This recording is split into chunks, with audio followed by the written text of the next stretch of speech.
Empezamos con el concepto de burbuja democrática, haciendo una analogía al concepto de burbuja financiera, entendiendo por burbuja toda aquella consideración de un valor dado a un activo determinado que ex post, es decir, que con el paso del tiempo y con el acontecimiento de las circunstancias, demostró ser un valor distinto, inferior, menor, al valor que inicialmente o anterior a la demostración de la burbuja ese activo en concreto tenía o presentaba o tenía como demostrar. Considero a los efectos de este paper que la democracia es un activo como cualquier otro, como podría ser cualquiera de los activos financieros, que también está sujeto a la consideración o a la aplicación de una burbuja para sí.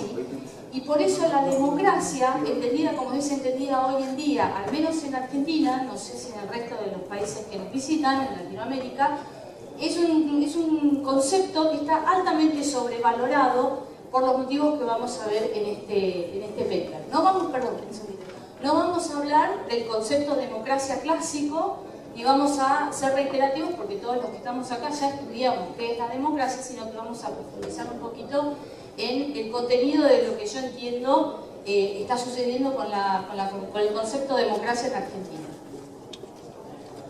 ¿Cuál es la hipótesis? Que la democracia es un concepto altamente sobrevalorado como herramienta de organización social, no solamente como herramienta de ejercicio del poder, sino como herramienta de organización social.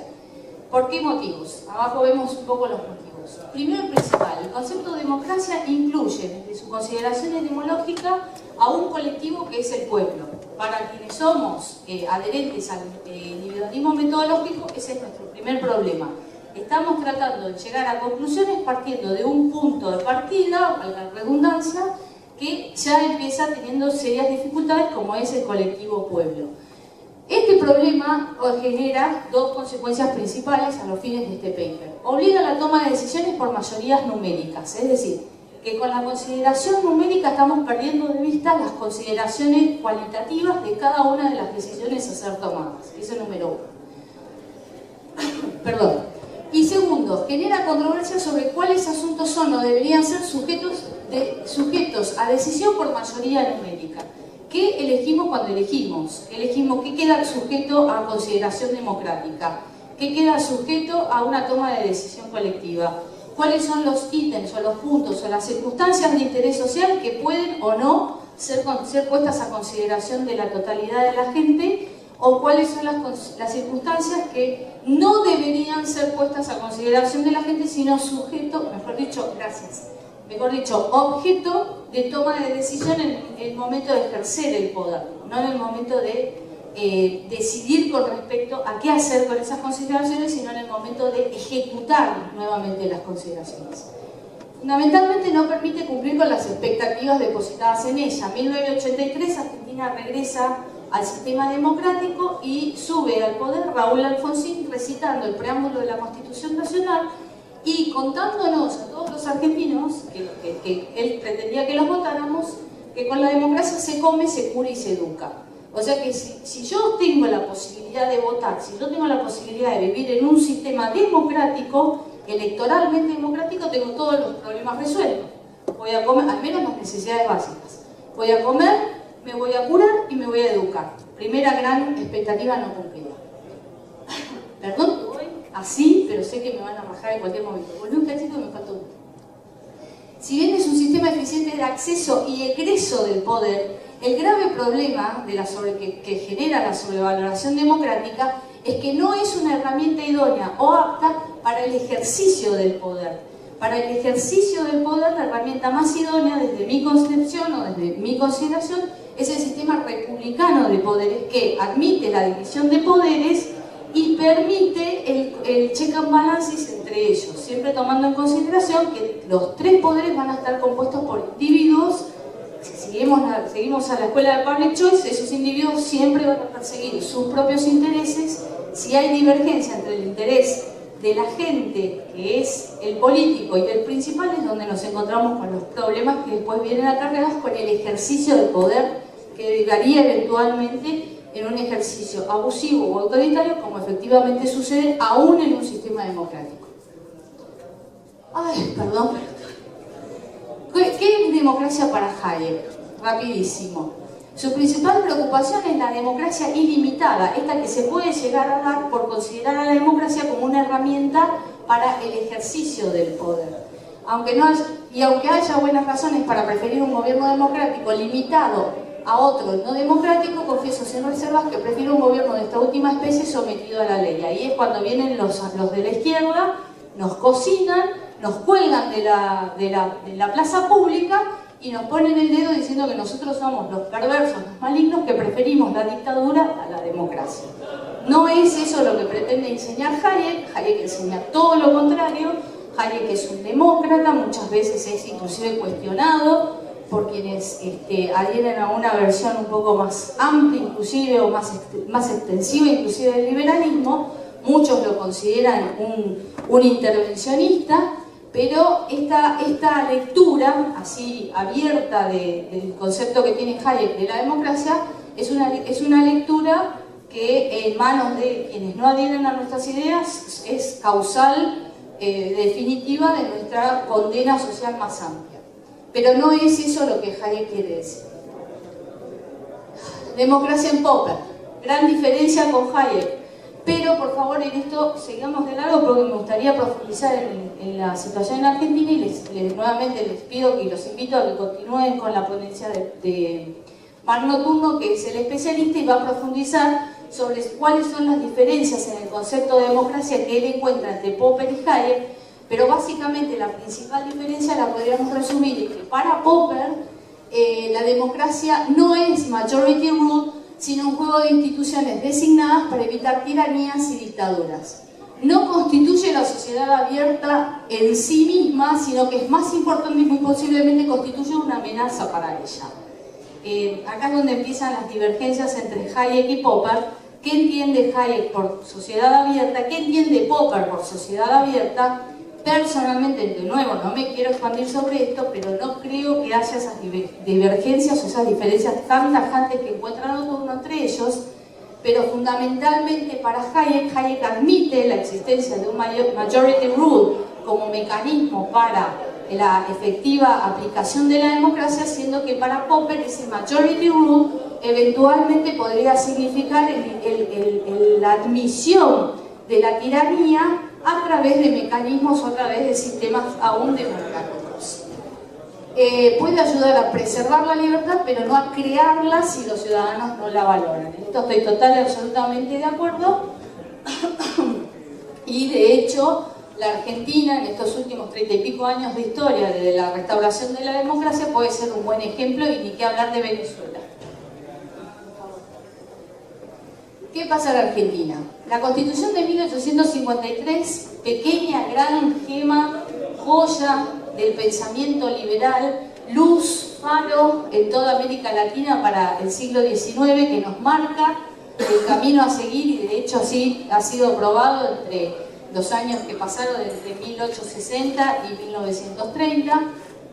Es una constitución de neto corte liberal, donde el Estado de Derecho, the rule of law, la propiedad privada y la división de poderes son los pilares fundamentales de la organización social en Argentina. Una cosa muy llamativa es que en la Constitución de 1853 no se incluye ni una sola vez la palabra ni democracia ni democrático o democrática. No hay una sola inclusión. En todo momento, Alberdi, que fue el gran redactor de esa Constitución Nacional, hace referencia al sistema republicano de gobierno, se explaya sobre las condiciones republicanas de organización, pero en ningún momento incluye la palabra democracia en la redacción de la Constitución Nacional. Esto venía todo bárbaro hasta la Constitución, la modificación de 1949 con el gobierno peronista, y en 1955, cuando es derrocado el régimen peronista y vuelta a la Constitución de 1853 a entrar en vigencia, el grave error fue que mantuvieron el 14 bis, y por primera vez, 14 bis que regula los derechos sociales, primera inclusión de los derechos sociales en el instrumento constitucional, y mantienen el 14 bis donde finalmente encontramos una mención a la palabra democracia o al sistema democrático de organización sindical. Todo se va al tacho, para no decir a otro lugar, todo se va al tacho en la Constitución de 1994, donde en una obscena manifestación de incongruencia legislativa o de incongruencia constitutiva, mantienen los constituyentes de 1994, mantienen la parte dogmática de la Constitución con derechos individuales y a su vez incorporan el capítulo segundo de nuevos derechos y garantías con siete menciones al sistema democrático o al término democrática o a la consideración de la democracia. 7 menciones, o sea que pasamos de 0 a 7 en apenas unos añitos. ¿Cuáles son las consecuencias fundamentales de esta inclusión o de esta consideración del sistema democrático y su inclusión en el criterio constitucional? En Argentina, en la historia más reciente, el gobierno kirchnerista fomenta la creación de un grupo denominado Justicia Legítima, que nos pone en presencia de la primera consideración con respecto, o no la primera, perdón, que nos pone en la situación de empezar a pensar, empezar a considerar cuáles son los asuntos de Estado, de gobierno y de organización social que deben ser eficiente y efectivamente sometidos o no a la consideración democrática.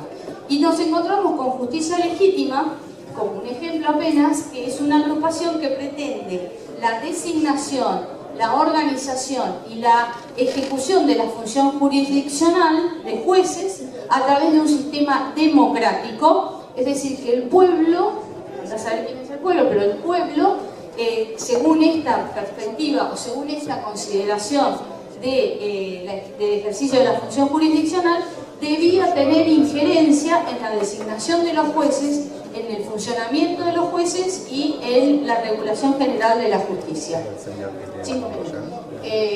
Ahí ya es un empacho de consideración democrática de la función jurisdiccional, violentando, desde mi humilde opinión, violentando el criterio fundamental de división de poderes y del sistema republicano, donde precisamente el poder judicial es el poder menos político de todos ellos, en tanto y en cuanto que pretendamos que sea el poder de efectivo contralor de este sistema de check and balances.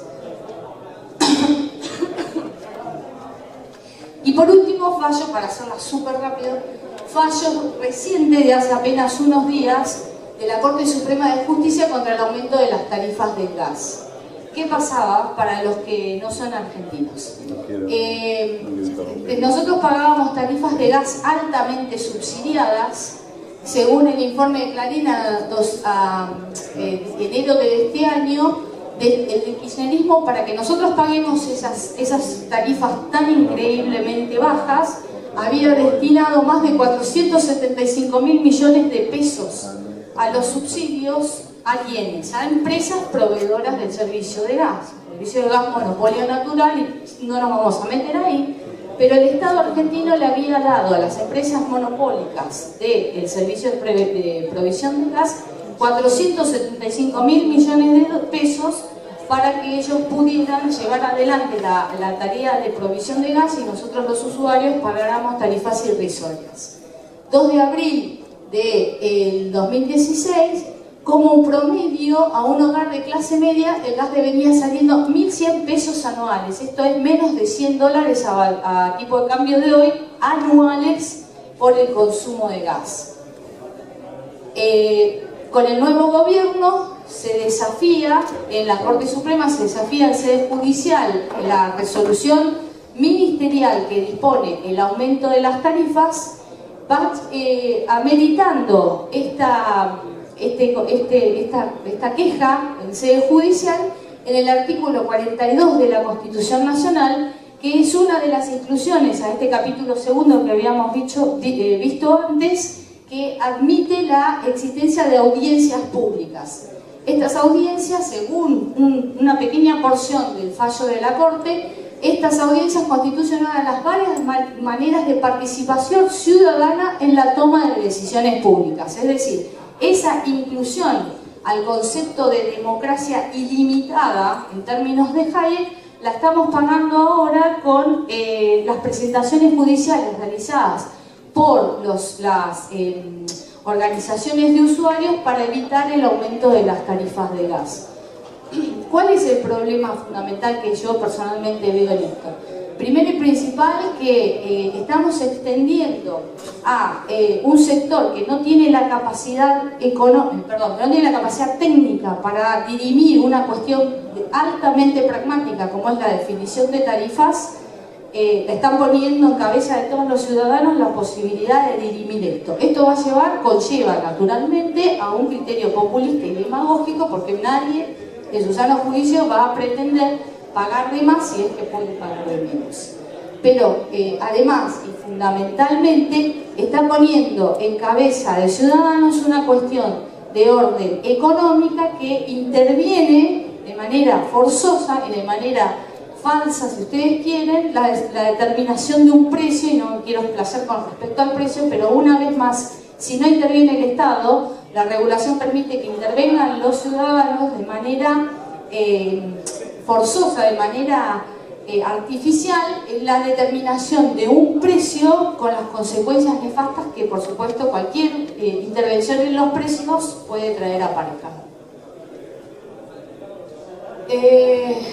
Lo más terrible, esta es una pequeñita porción de las 130 hojas que tiene el fallo, y que quise incluir acá, es que la justicia está determinando un aspecto netamente técnico como es la determinación de unas tarifas en criterios dogmáticos, en criterios que no se responden a la realidad económica sobre la cual están fallando, sobre la cual están regulando, y dice que, como ha sostenido, resulta claro que el hombre no debe ser objeto de mercado alguno, como si el mercado no fuera el hombre, o sea, incluye una distinción entre el hombre y el mercado, sino señor de todos estos, como si fuera nuevamente que el hombre es o bien sojuzgado por el mercado o bien sojuzgador del mercado. O sea, el hombre y el mercado son entidades completamente autónomas y separadas a la visión de la Corte Suprema de Justicia, los cuales solo encuentran sentido y validez si tributan a la realización de los derechos de aquel, la inclusión del enfoque de derechos, la expansión de los derechos, pero nunca de las obligaciones que vienen de la mano de todos los derechos, y del bien común, otro de los grandes fantasmas para quienes adherimos al individualismo metodológico, el bien común. De ahí que no debe ser el mercado el que someta sus reglas y pretensiones, las medidas del hombre, ni los contenidos al alcance de los derechos humanos. O sea que pasamos de las tarifas, que es una cuestión netamente de cálculo económico, que tiene que ver con una consideración de inversión, de gasto y de renta, a derechos humanos. Eso solamente lo logra la Corte Suprema de Justicia. Y hace referencia, por supuesto, a los moldes fundamentales de la Constitución Nacional, todo lo que, en lo que ellos dogmáticamente basaron su determinación. ¿Listo? Creo que sí. Listo. Conclusiones, están ahí las conclusiones si querés. Y nada más. Bueno, muchas gracias. Teníamos más, pero bueno.